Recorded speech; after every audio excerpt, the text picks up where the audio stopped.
Welcome to the Lift Oneself podcast, where we break mental health stigmas through conversations.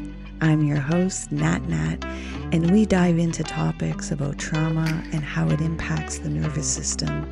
Yet we don't just leave you there. We share insights and tools of self-care, meditation, and growth that help you be curious about your own biology. Your presence matters. Please like and subscribe to our podcast. Help our community grow. Let's get into this. Oh, and please remember to be kind to yourself. Welcome to the Lift Oneself podcast. I'm your host, Nat, and as you can see in my background, I'm not in my usual space. I am presently in the hospital supporting my friend in the thick of it. And so I really wanted to bring that relatability, that vulnerability. And I also wanted to serve the podcast and not just cancel because there's chaos right now. So I am tapping into my resilience, my adaptability, facing my little bits of perfectionism, and also, coming into a space with somebody that I haven't met before. So hoping that there'll be an acceptance. And before we started recording, I am very thankful of the universe because I know this is going to be a very deep and profound conversation. So without any ado, I want to introduce you to our guest, which is Erica Newbird-Campbell. I think I might have fumbled that, but she can correct me. I got it. You got it. You got Okay. it. So Erica, if you can let the listeners and myself know a little bit about you. Yeah. I I describe myself several different ways. Number one, I'm a breast cancer survivor. I've been cancer free now for 6 years. I also call myself a cancer orphan. And what I mean by that is I lost my mother to breast cancer 20 years ago. And I have felt kind of unmoored and lost and orphaned without her. She was a guiding force in my life. And so I call myself a cancer orphan too. But I also, I currently lead an organization that helps kids with cancer and their families. So you think it's kind of interesting. I surround myself entirely, personally and professionally, with cancer. Mm. And yet, you know, it's a disease that I wouldn't wish on my worst enemy. It is a place of fear and anxiety for many people, but yet I continue to find silver linings in the whole experience, again, from beginning to end, and everything that I do personally and professionally. Yeah. Well, as I said, I'm in the hospital, and many listeners, if they're paying attention, they know that I've been supporting my friend that has breast cancer and pancreatic cancer for the past 2 years. And I'm in the hospital because we had a bit of a medical crisis. So we're getting the body strong again. So before we dive in, because there's a lot of similarities of your story with her story, would you be willing to come into a mindful moment so that we can ground ourselves in our breath and prepare for, the emotionally charged and vulnerable conversation we're going to get into? I would love to. Okay. For the listeners, as you always hear my spiel, safety first. So when I ask to close your eyes, if you are driving, please do not. We want safety first, yet the other prompts you're able to follow through. So, Erica, I'll ask you to get comfortable in your seating. And if it's safe to do so, I'll ask you to gently close your eyes. And you're going to begin breathing in and out through your nose. And you're going to bring your awareness to watching your breath go in and out through your nose. You're not going to try and control your breath. You're just going to bring the awareness of watching its rhythm and allowing it to bring you into the body. There may be some sensations or feelings coming up, and that's okay. Let them come up. You're safe to feel. You're safe to let go. Surrender the need to control. Release the need to resist and just be. Be with your breath. drop deeper into your body. There may be some thoughts that have come up or to-do lists, and that's okay. Gently bring your awareness back to your breath, creating space between the awareness and the thoughts, and dropping deeper into your body, allowing yourself to just be in the breath. Again, more thoughts may have popped up. It's okay. Bring your awareness back to your breath, beginning again, creating even more space between the awareness and the thoughts, and dropping deeper into your body, being with your breath.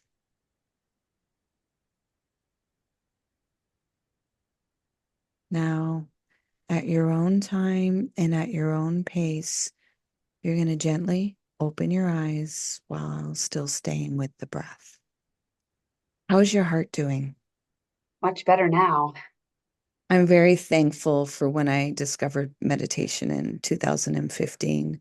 It was in the form of TM, Transcendental Meditation, yet I went more profound of, Vipassana and being with the breath and regulating that nervous system.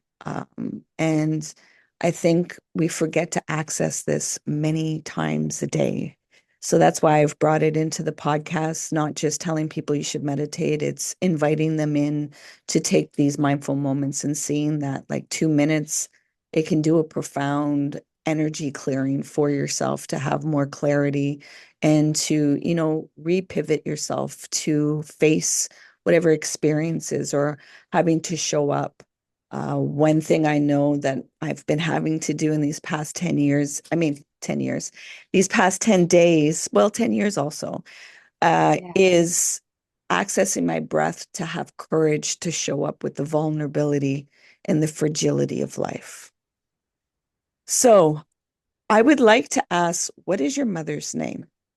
My mother's name is Joan. So I want to welcome Joan into the conversation, because I am of the belief, and I've felt it, that death is simply the other side of love. And it has a depthness that we're not aware of until we go through that experience. So there's a way of still feeling presence and communication and energy. Therefore, I always invite that space to come in and invigorate and touch myself, yourself, and also the listeners that need to be empowered in whatever experience that they're in. So I would like to know, how was the experience with your mother when she was diagnosed, and what did that look like for you supporting her and going through that as a child? Yeah. Whew, it was quite the roller coaster because in the beginning, we used to joke that she had breast cancer light, meaning she was diagnosed at an early stage and her tumor was, sort of less than the size of a pea. And both her and her oncologist and her doctors, I would say, took it lightly and really put me in a place of ease, which was great to say, this isn't going to be a big deal. She's going to be fine. And so, of course, there was an element of trust that I had to put in that. And it wasn't until she relapsed the first time that I started to really, frankly, have a lot more anxiety about it, because it was sort of like a whiplash. Like, wait, what? Y'all told me that this wasn't a big deal. Y'all told me to trust you and that she was going to be okay. And so, when I say it was a roller coaster, we actually ended up celebrating her cancer-free life 4 times. And then we also experienced the news of a relapse 4 times. And so, it really became an incredible journey of grief, but also a journey of, as you mentioned earlier, because you're in the hospital, resilience. And, I was there when I held her hand as she took her last breath. And it was a very quiet moment. It was actually in the hospital. It was simply between the two of us. And despite how hard that 4-year journey was, I would still categorize it as potentially one of the most beautiful moments of my life. And the reason I say that is I got a chance to say goodbye. There's a lot of people that don't get that chance. And I got the opportunity to witness kind of her transition into a different world. And like you said, you invited her into this space, and I do believe she's with us still. But it was really life-changing for me Mm-hmm. because, it's not often you get to see that, and not often you get to experience that. And as painful as it was, I actually think of it as a gift. And it Yeah, changed who I am today. profoundly. Yeah. Um, I think, I'm learning the language of the courage it takes to come into that vulnerability of, you know, being in the hope of possibilities, also having the stoicism that you see the facts and the fragility of life and that you don't have control, and to be authentic with your emotions, yet not pull away and shut down, which takes a lot to keep your heart open through that process. Yeah. Did you have that language when you were going through that, or could you relate to that at all? Hmm. I don't know that I had the language, but one of the most interesting things about my journey is during the time before and after she was sick, I was actually volunteering with summer camp for children with cancer. And I then was able to see some of the experiences that kids went through and how they courageously showed up in the face of something that really is unfair, right? I mean, my mom would always say, she was really proud of my work volunteering with these kids with cancer, but she would say, my cancer is hard and, but at least I've had a full life. And she really felt that it was so terrible to see kids who were robbed of some of those experiences. But I was able to witness some absolute miracles during those experiences too. And as you mentioned, the cracking open of your heart, I witnessed pure vulnerability, pure connection, and pure simplicity of what's most important in life from those kids. So while I don't know that I had the vocabulary, I did have the perspective Mhm. of being in a cancer journey or frankly any health journey strips you of the things that we talked about earlier, perfectionism or worry about material things in this life, because you realize quite quickly that those things don't matter. And you realize quite quickly that it doesn't matter what you look like, whether you're bald or whether you've lost a body part or, whether your skin's a little pale today. What really matters is your heart and what you, even in your darkest moments, can create with or for other people. Now, I want to bring you to when you received your diagnosis and what was given as a prognosis and what that felt like. Actually, probably, I don't know if you felt like you're walking through a deja vu because of what your mother's experience was. So, if you can explain what that was for you and what you were experiencing. Yes, as soon as she passed away, I'll be honest, I kind of went into my own dark place, not just grief, but of fear of getting cancer myself, right? I'd seen what she'd been through and I never wanted to do that. So I put myself in a place of, early detection and screening and advocacy for my own health. For 15 years after she died, I worried that I was going to get cancer myself. I probably worried about it so much and I had so much anxiety about it because I would always have these mammograms that I would deem, sort of scary, in that people in the medical community would say, oh, you have dense breasts and, we can't really see fully what's going on. You're going to have to come back in 6 months or come back for some extra screening. So I had so much anxiety about possibly getting breast cancer for, you know, decades or more. So when I finally got diagnosed myself, you're absolutely right. I felt like, well, A, I sort of expected it, but B, I felt like I was in this total deja vu moment because it was doctors were saying the same things they'd said to my mother. Oh, we've caught it early. It's a small, instance. You're going to be okay. But I felt like I had whiplash too of like, well, wait a minute, is this the beginning of my end? Because that's how my mother's journey started. And so that's when, I had the opportunity, what I like to say is to rewrite the story and to make some different choices and to learn some lessons from her experience and do things a little bit differently. And that's the path that I took I feel like I was able to do justice to my mom because, I ended up having the same choices that she had.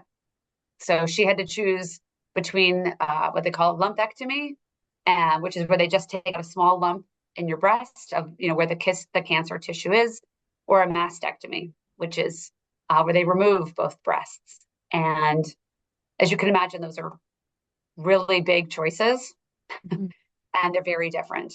And they come with not only just medical differences, right, in terms of the intensity of the surgery, but they come with, in my opinion, different mental experiences and different mindsets about, kind of the choices that you make about your body. Because it's hitting your identity as a female Absolutely. and your sexuality. And we're 100%. so indoctrinated that this is what creates our beauty, our sexuality, our sense of identity. And so now you're removing this. So then now I have to kind of go through an identity crisis of how do I relate with myself now that this part isn't there? And also, how do I not scorn my body because it's not fitting the image that I gave myself in that? Does that sound true to you? 100%. And when I think about when my mom made that decision years and years ago, she chose the lumpectomy. And to be totally honest, that's probably a decision that ultimately, talk about the fork in the road, that probably was the decision that ended her life because with the lumpectomy, it came back over and over in the same spot. But I asked her years later when we kind of realized that maybe if she'd had a mastectomy, she might be in a better health outcome. I said, why did you choose that, Mom? And she did talk about what you just raised, which was she wanted to continue to feel feminine. She wanted to continue to feel beautiful. She wanted to continue to feel like herself and keep strong in her identity. Um, and of course, I think those are incredibly, incredibly important decisions. And she made the best decision for herself at the time. And I've had a lot of therapy to to come to peace with that. But when it was my turn to make a decision, this is where I got to rewrite the story. And of course, the double mastectomy is a harder choice because it is removal of your breast. And it is more challenging in terms of recovery and surgery and things like that. But I decided to define my identity in a different way. And realizing that, I can still be a woman without real breasts and I can still be beautiful. I can still look the same. I can still find ways to maintain, my own identity as a woman, but still also make the harder choice to do a bigger surgery to save my life. And I think that, I talked to my husband about it. He felt the exact same way. And, obviously now I'm, 6 years cancer free. And I feel like both mentally and physically, I have made the decision that was right for me now at the time. Mhm. I'm curious, what did anger look like through the process of the grief with your mother and also through the diagnosis and having to make these big decisions that is going to change the trajectory of the way that you relate to yourself and the way that life is?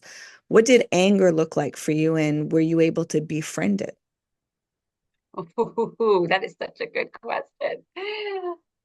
Uh, I was really angry. I was probably actually a lot angrier with my mother's journey. I was angry at, this is going to be really vulnerable. I was angry at three people. I'll tell you who they were. Number one, I was angry at her doctors.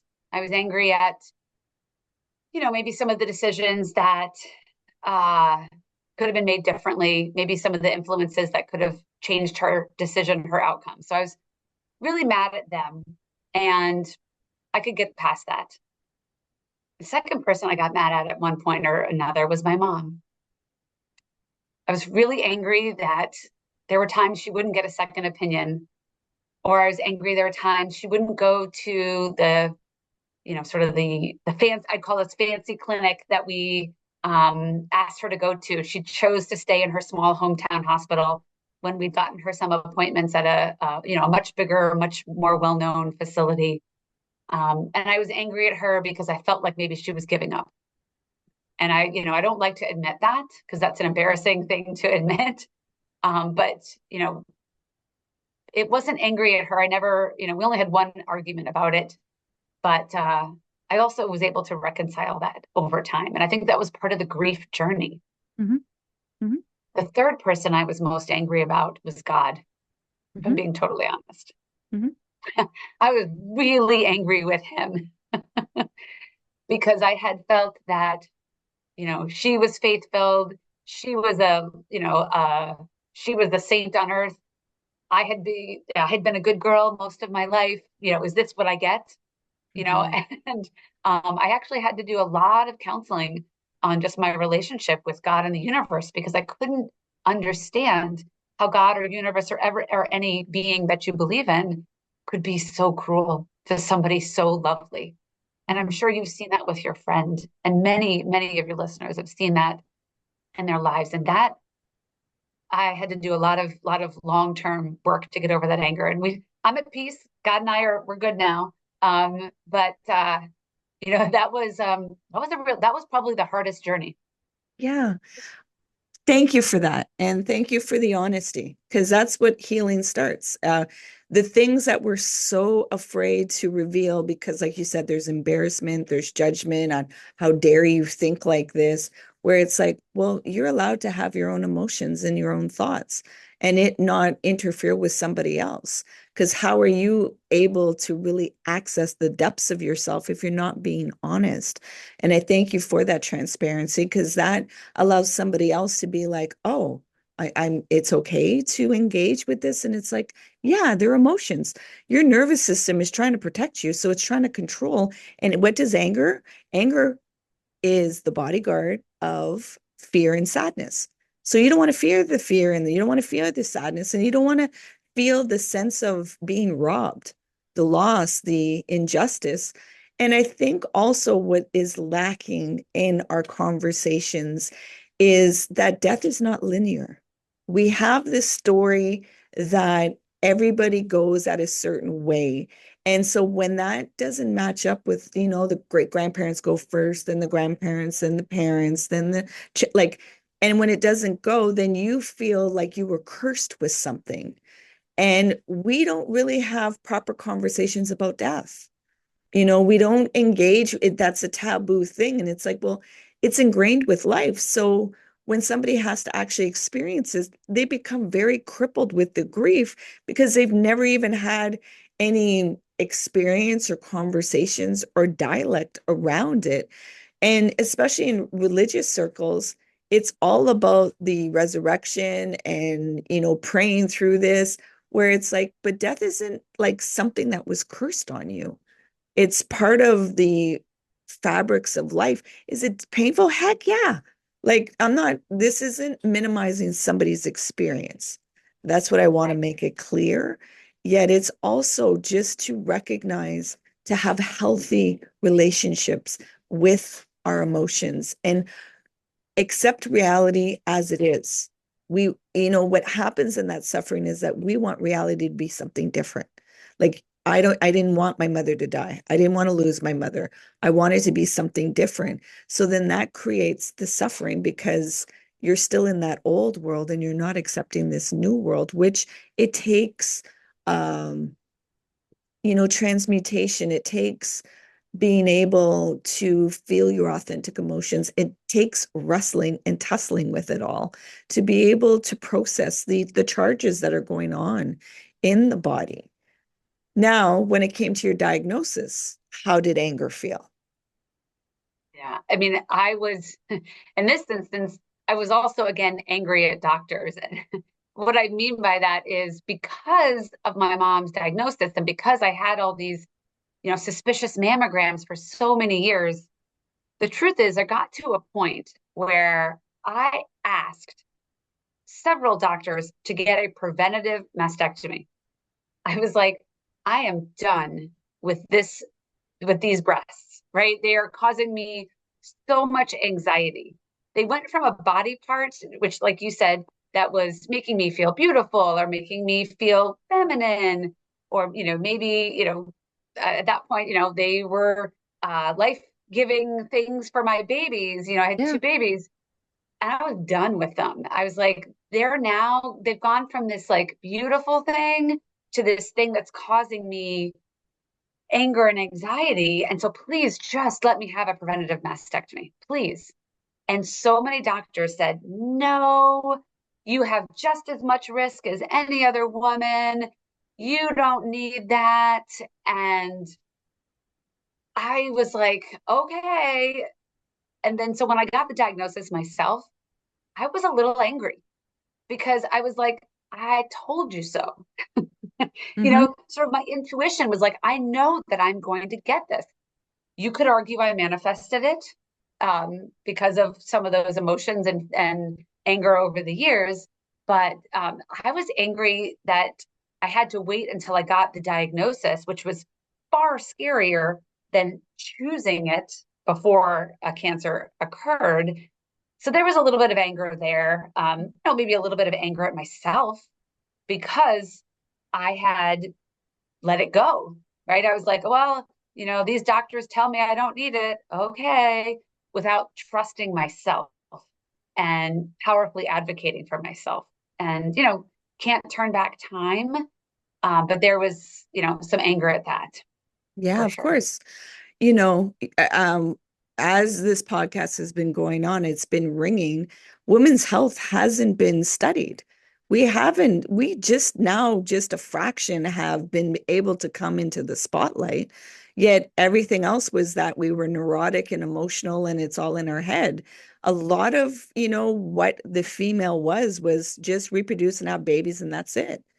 Where these cancers and different things that can go on, there wasn't a lot of knowledge. So a lot of these doctors are like, no, whatever. And it also brings in, you're in the United States. So in North America, it's like, well, where do I have the freedom to choose over my own body? Why is it Yes, that I have to ask permission by somebody else to tell me what's feasible and what's not feasible? If I don't want to have any breasts, why can't I just chop them off? Like, not just only cancer, like, why couldn't I just chop off my breasts? Because it doesn't, absolutely. I don't, I've not studied the anatomy of what hormones come from our breasts. I know it's from our pituitary and our uterus has a big impact with estrogen. I don't know about our breast, what that impacts for the mastectomy. And I'm sure you can inform us because you've gone through the experience. Yet, yeah, there would be a lot of rage of, I have to ask somebody else permission about the choice over my own body. And I'm Yeah, still not getting listened to. 100%. 100%. Yeah. And I don't know if you or your listeners know this, but Angelina Jolie, the famous actress, she actually had a preventative mastectomy. Mhm. And she wrote about it in the New York Times like 10 years ago. And that was 10 years ago, it was like incredibly controversial because many people thought the same thing, that you said. They're like, oh my gosh, why would you do that? Why would you choose to take out your a body part and be so open about it? But she felt really strongly because she had the BRCA gene, which is, increased risk of breast cancer. So she got this preventative mastectomy and was so public about it that there was this trend that then occurred in the United States of many women getting preventative mastectomies. And they called it, you can look it up, the Angelina Jolie effect, Yeah. because the number of preventative mastectomies went up. And I was like, if Angelina Jolie can do it, why can't I do it?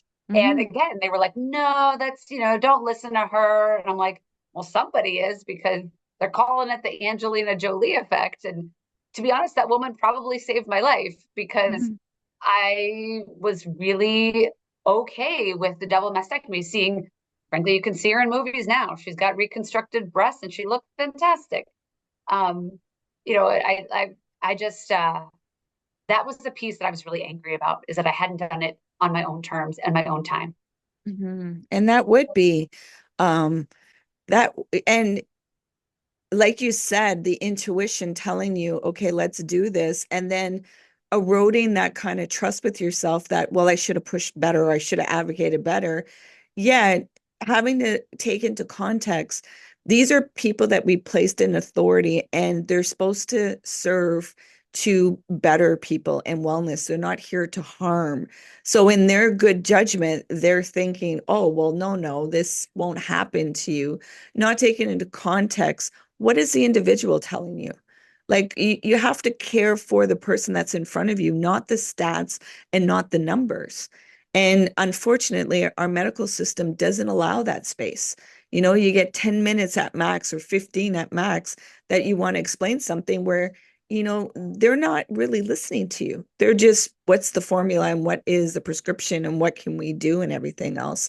So these are dialogues that I'm just bringing forth also so that people can better understand, like, okay, you're going to get angry at the medical system, yet also give some understanding of why that's here, because they're told, well, no, this doesn't happen. Like many of them probably wouldn't even know that your anxiety can start spiking a fever, or your anxiety and fear can start spiking some things. So you're like, what's going on?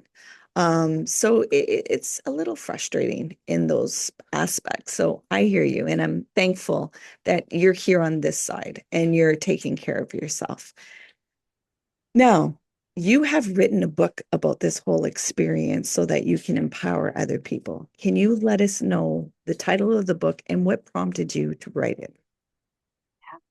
So, I'm so glad we had this conversation, because it'll explain why I named this book.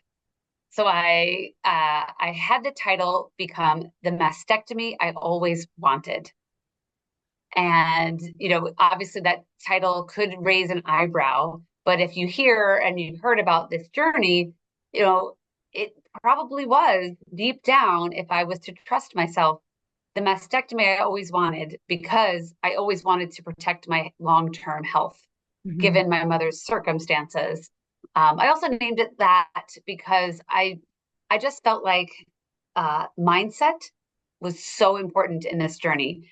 And if I could tell myself, well, this is what I wanted, that was an empowering choice for me, rather than a punishment, rather Mhm. than like oh, woe is me. I have to do this surgery. No, I get to do this surgery. And that was like, I really thought about my words, and I thought about my mindset a lot. So that's kind of why I called it, again, the mastectomy I always wanted. And the reason I wrote this book, kind of funny.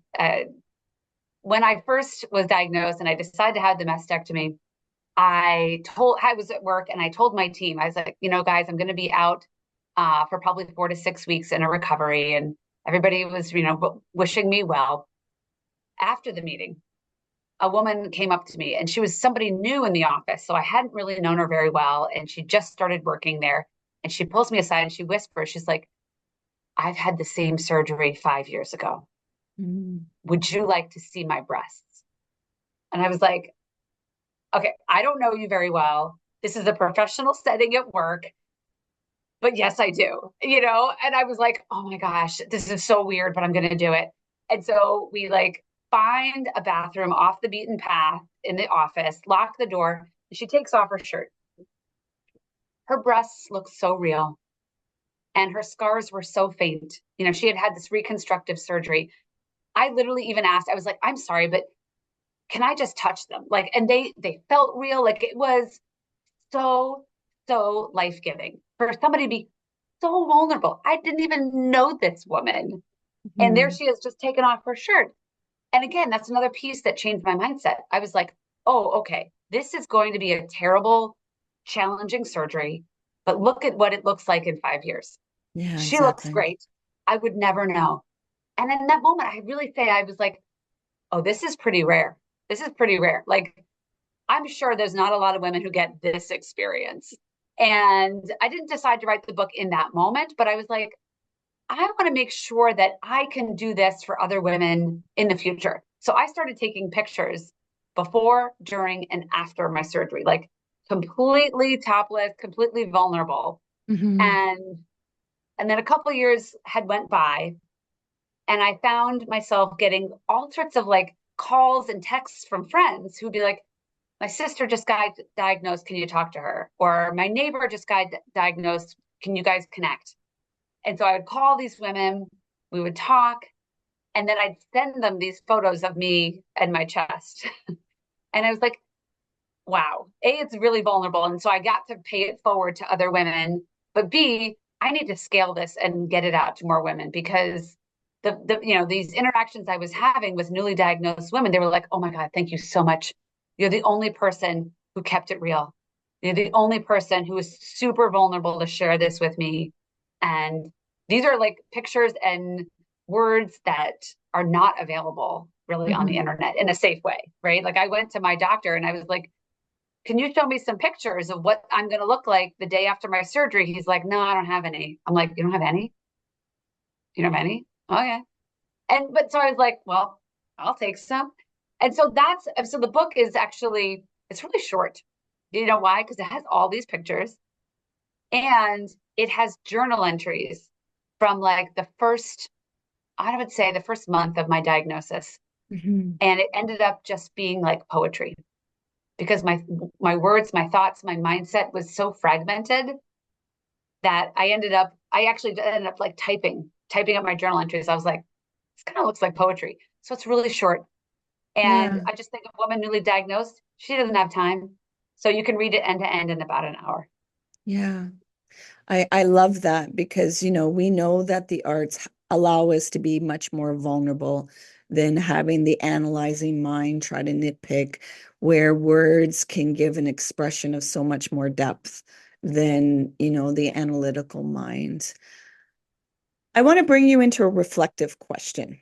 Yeah. I want to ask you to bring your awareness right now and to go back to your 18-year-old self. And you have 3 words to tell your 18-year-old self to carry you along the journey. What would those words be? Power, authenticity, and love. Strong, strong. Now, I know the listeners are like, okay, where can I find Erica? I heard about this book. I want to know more about her and where I can access. Because clearly you have done the alchemy. You have taken your impurities and you've turned them into gold, yet you've not just kept the gold to yourself, you're sharing it with others so that they can be empowered in their story and let them know like what it looks like on the other side. So can you let the listeners know where they can find you? And also clarify the Erica Campbell part because there are other Erica Campbells on the internet, but it's not those ones. So let them know exactly where they can find you. Yes, you have to go to my full name, which is ericanewbert-campbell.com. And again, that's ericanewbert-campbell.com. If you spell it wrong, that's okay. You'll get close. You'll find me. And the reason is there's two other I'm not famous really, but two other famous Erica Campbells. So ericacampbell.com, don't go there on a work computer. Don't go there because it redirects to Penthouse because there is a former porn star named Erica Campbell. There is also a current beautiful, lovely gospel singer named Erica Campbell. So I can't hold a tune. She has a beautiful voice. That is not me. So you got to find me somewhere in the middle, which is ericanewbert-campbell.com. You can also find the book on Amazon, which is again the mastectomy I always wanted. And also, I just say on my website, I do have like top 10 tips for women who are facing a mastectomy. I have lots of resources for women that are newly diagnosed. I would say, above buying the book, that would be great, but really get the resources in the hands of women. And that's really my vision is to just support more women. So, listeners, at any time, if there was a tug or something just prickled inside you, reach out to Erica. It's your limbic system signaling to you that there's something there that she has to offer you. So, reach out. All her information will be in the show notes because we're in an age where everybody just wants to click and be there. So, I want to be able to create that bridge so that it's much easily accessible to get to Erica and to access her profound energy and empowerment. You know, she has the lived experience, she has the listening skills, she has the empathy, she has the compassion, and also the courage. And it takes a lot of courage to go into something that you don't know, the unknown and uncertainty.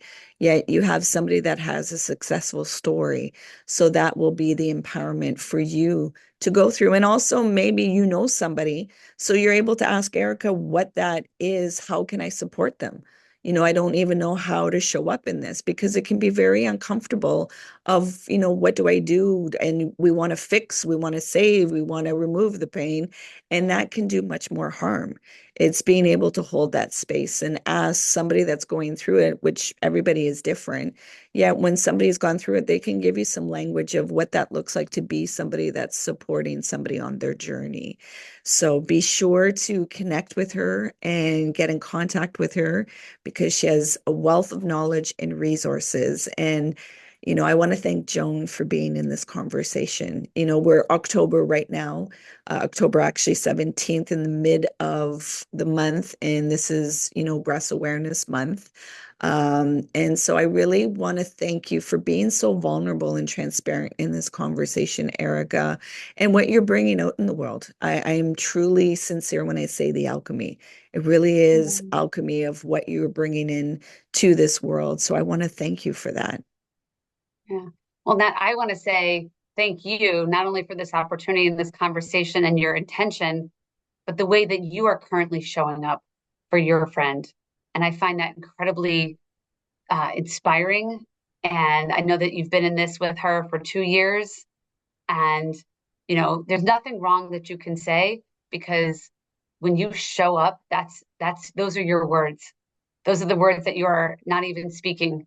Those are just the power of your energy for your friend is really, really beautiful. And I just want to say thank you as somebody who's been on both sides of the cancer journey. To have someone like you in their corner, you are a gift. Thank you. Thank you. Is there anything that you would like to leave the listeners? It could be an affirmation, empowerment, or anything that's called in your heart.